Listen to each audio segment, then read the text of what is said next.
Hey, I'm Ben Phillips. I'm Taylor Momsen. We are from The Pretty Reckless, and you are watching for GuitarPlayersOnly.com. Waiting at these crossroads forever and a day. Hi everyone, John Liebman here. You're watching for GuitarPlayersOnly.com. Coming to you today on location inside the tour bus of The Pretty Reckless with Pretty Reckless lead guitarist Ben Phillips. Hey Ben. Hey, how are you, man? Good. Welcome to Detroit. Thank you. We love Detroit. This theater is amazing. The Fox Theater. Yes, I've been here a million times. I've actually performed here a bunch of times too. So welcome once again. Thank you. We've played here once, I believe, before this, and we forgot how historical it was. It's insane. They don't build them like this anymore. They're beautiful. They don't do anything like this anymore. So Let's talk about you. You play the guitar, don't you? I do. I play the guitar. Tell me about your musical upbringing. I know you come from somewhat of a musical family. You know, your dad was into music and exposed you to guitar, but let me hear you tell the story in that spirit. How would you describe your musical upbringing? Well, since I don't do interviews very often, I will disclose the short version of my life. Does that feel good? I was born in Brooklyn, New York, but I quickly moved to Maine, the son of an artist and a social activist. Both musical. My father played classical guitar, so there was a guitar in the house. I probably started playing it around 5. He taught me not 24 Rock by Eddie Cochran. I'd like that to be true because it's a Beatles thing, but it's another 50s tune that I've actually never... And For Elise, is that what it's called, the classical piece? Beethoven. So that's how... not For Elise. What's this? You played that on guitar? This thing. That's a guitar. Oh. That is I saw Segovia once. Really? It might have been here as a matter. No, it was at Ford Auditorium. That's amazing. Yes. Okay, so that's amazing. That is an old classical tune that I Yes. think it's just considered traditional. I don't know if anybody knows who. If any of you know, I've looked it up before, and I once knew it, and years of touring have dilapidated my brain to not remembering. I know it was popularized in a French film in the early 70s. That's the most I know. beautiful piece. So I started playing guitar and singing at a very, very young age, and then somewhere in my 8, 9, someone played Rocky Raccoon for me, and I'd heard the Beatles already. I mean, I was familiar to a limited degree to the Beatles, but a friend of mine in Brooklyn, New York, sat me down and just said, "Listen to the lyrics of the song," and it completely blew my mind. So that was my preteen kind of obsession, and then Eric Clapton came into my life, and then after that it was blues guitar. Long story short, I attempted a blues guitar career. Liking the authenticity of blues guitar, I decided to turn to rock as a full-time job. So, Well, let's fast forward a little bit to your current gig Sure. with The Pretty Reckless. yes. First of all, is it safe to say that you and Taylor are the primary songwriters of the band? We're the only songwriters of the band, yes. Okay. Well, only is pretty primary. Well, we write all the songs. Okay. So. I really like your band. I've gotten to know your music for the last couple of years. I interviewed your bass player, Mark Damon, at NAMM about a year and a half ago. Okay. And he said, "We're working on a new record, and I can't tell you what it's called." And I said, "When will it be out?" And he said, "When it's done." Yeah. Well, now it's done. Mm-hmm. Who you selling for? Who are you selling for? Who you selling for? Well, first of all, what is that title all about? Well, it was a tune on the record. It was one of the first songs that Taylor and I wrote for the record, and it was at the end of the record, it kind of turned out that we had burgeoned into kind of all our influences into one amalgamation of an album, and that just the who you selling for with what was going on politically at the time and socially versus us musically, just kind of asking the question, where in your life at any given moment, where are you pointing your aesthetic to as a human? So it just seemed to be a broad, and asking a question for a title was interesting to us. Also, the song was very personal. There's no question mark on the... There is no question mark, because is it a question? What is a question? It was boundaryless. We have no, it didn't denote anything. So that taking the question mark off that's how specific Taylor and I are about the creative process. Well, let's talk about how this record compares to the first two, because there's still that angry thing that always comes out in The Pretty Reckless, and also songs like "Oh My God" and "Take Me Down" have gotten a lot of attention from the beginning. But overall, I found it to be, and I know others have said that it is a little bit mellower, if that's a good way of putting it, a little more subdued, not quite as in your face as some of the other material. Would you agree with that, or would you care to comment on that? I would not agree with that, but I would agree that aesthetically, again, if I can repeat my own words, that we didn't use some techniques that are often used today to punch people in the face with sonics, and we wanted to make something that was a little more smooth and listenable. So I'm not going to Smooth and listenable. Okay, maybe that's a better choice of words. Something more musical, something that's actually like instead of forget broad. Taylor is telling me to say the word broad, but it is broad.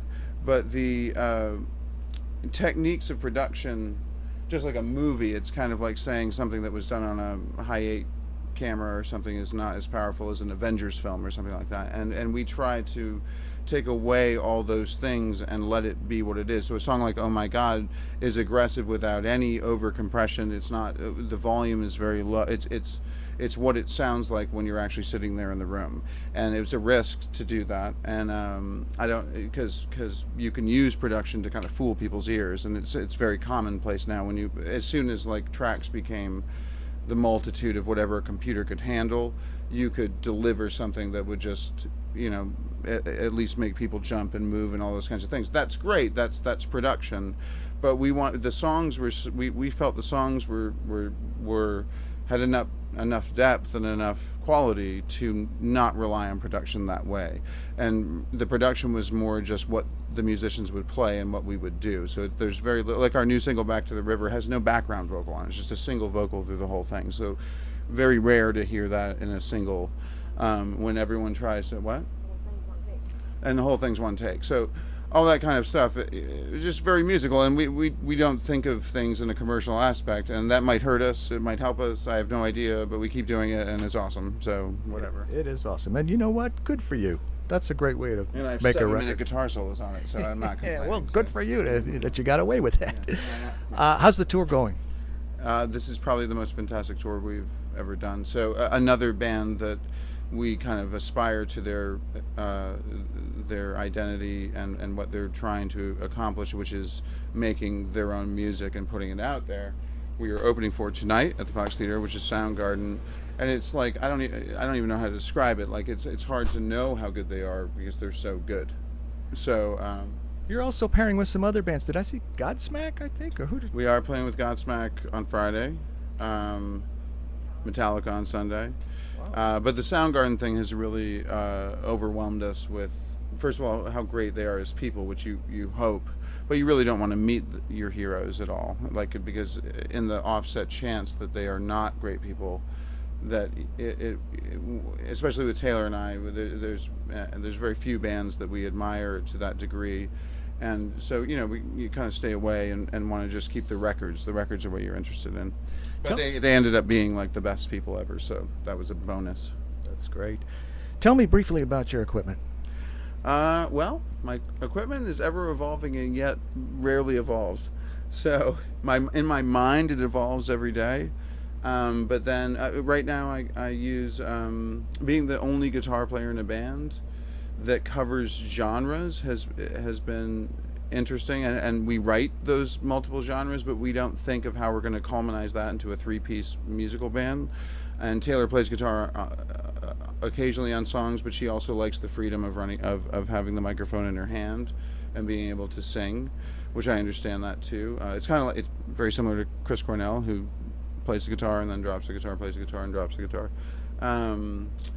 But currently, and for the last years, like good 5 years, I've been playing Wizard amps, which just they're kind of incomparable in their punch and their openness. They're so open that music is very competitive. So if you're playing and there's other bands on the bill and stuff like that, and everyone has these thick, everyone's in drop Q and stuff like that. So there's all this sonic stuff.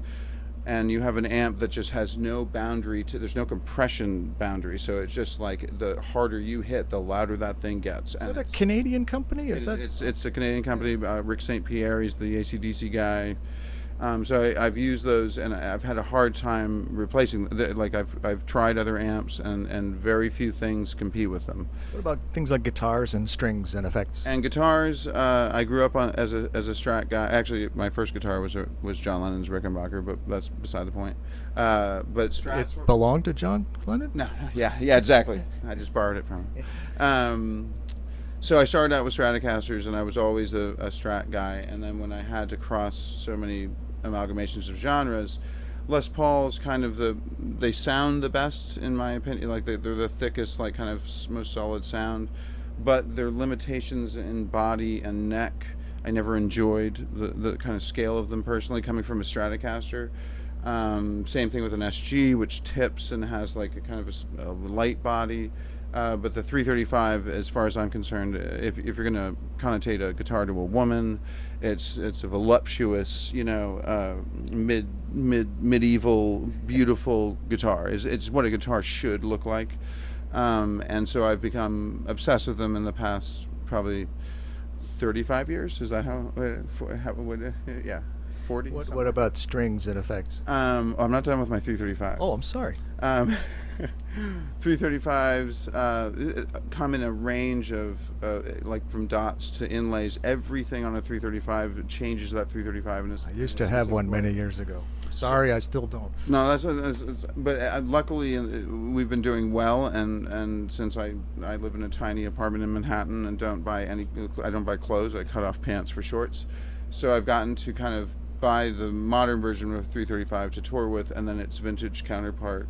And so I have this kind of wonderful collection of 335s that are just really amazing. And strings, I've always been an Ernie Ball guy. Ernie Balls. The cleanest, like your fingers are clean after you play them, as opposed to any effects. I normally am just a guitar into an amp guy, maybe a clean channel, but because we again do so many genres and so many things that changing it up a bit is necessary, especially when you're just three people. And so I'm running. I have the Archer overdrive, whatever that Archer thing is. That's cool. I'm not a huge effects guy. I have a plethora of wah pedals, but just a phaser, a flanger, the typical delays and stuff like that. But all my friends are, and I enjoy who doesn't like it? It's kind of like candy, so I try to stay away from it as much as possible. All right, last question, Ben. What would you be if you were not a guitar player? Something outside of music. I know the answer to that question. I would be a cryptozoologist. Oh no! Wait, what would I be? Ninja. Oh well, when I started guitar, I wanted to be a ninja. My mother thought that was way too violent, and I was like 7 years old, and so she was like, "Here, keep playing this thing. You seem to be kind of good at it." Now I'd just be looking for Bigfoot. However, he might not exist, but I will say this. Bigfoot can be wherever you want him to be. That's what I would say. Okay. I get a lot of interesting answers to that question. Well, I've got to run to a sound check. So well, all right. Good luck there. with the tour and everything else. Congratulations on the new record and the success, and keep doing what you're doing. We will keep enjoying it. No, thank you so much. On location. Thank you for very much. Players only. On location in Give the cool tour bus. Taylor Momsen's going to give a plug. Taylor Momsen is here. This doesn't happen every day. GuitarPlayersOnly.com. For GuitarPlayersOnly.com.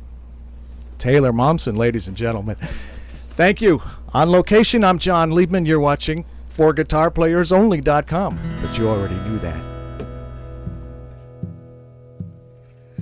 There's blue skies all around me, and the world looks just the same.